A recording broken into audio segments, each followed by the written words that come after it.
TDP senior నాయకుడు దాసరి రాజా master సతీమణి శ్రీదేవి ఉద్యోగ విరమణ కార్యక్రమం ఘనంగా జరిగింది.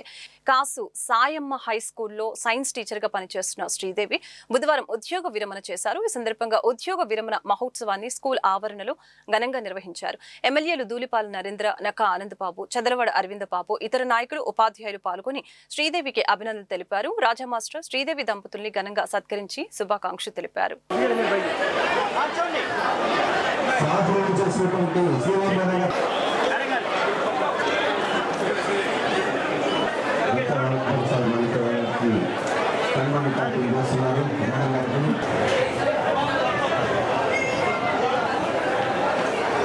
చాలా సంతోషం. మరి మీ అందరికీ కూడా తెలిసినటువంటి అంశమే, ప్రభుత్వ ఉద్యోగం రావటమే చాలా గొప్ప. అటువంటిది వచ్చినటువంటి ఉద్యోగాన్ని సద్వినియోగపరచుకోవటం అంటే పూర్తి కాలం పనిచేయగలగటం మరొక అదృష్టం. ఉద్యోగం వచ్చిన దగ్గర నుంచి సుమారు 35-36 ఏళ్ళు మనం ఆ జాబ్ చేయడానికి ప్రభుత్వం అవకాశం ఇస్తుంది. పూర్తి కాలం పనిచేసే అవకాశం రావటం, ఆరోగ్యపరమైనటువంటి ఇబ్బందులు లేకుండా ఉండటం, మంచి ఏ వృత్తిలోకి అయితే వచ్చామో ఆ వృత్తిలో మంచి పేరు తెచ్చుకోవటం ఇంకా అదృష్టం. కాబట్టి ఇటువంటి 3 రకాల అదృష్టాలను కలిగి ఉన్నటువంటి శ్రీదేవి టీచర్ గారు కాసు సాయమ్మ హై స్కూల్లో బయాలజీ టీచర్గా పనిచేస్తూ ఈ రోజున రిటైర్ అవుతున్న సందర్భంగా స్కూల్ వారు ఏర్పాటు చేసినటువంటి ఒక మంచి కార్యక్రమం.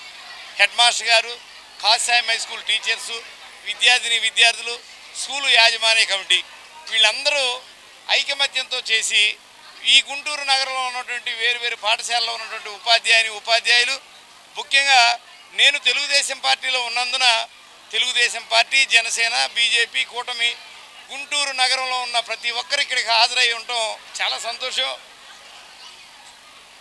మనం చాలాసార్లు అనుకుంటూ ఉంటాం, గురు బ్రహ్మ గురు విష్ణు గురుదేవో మహేశ్వర గురు సాక్షాత్ పరబ్రహ్మ తస్మై శ్రీ గురువే నమః అని. ఈ శ్లోకం గురించి తెలియని వారు చదువుకున్నా చదువుకోకపోయినా తెలియని వారు ఉండరు.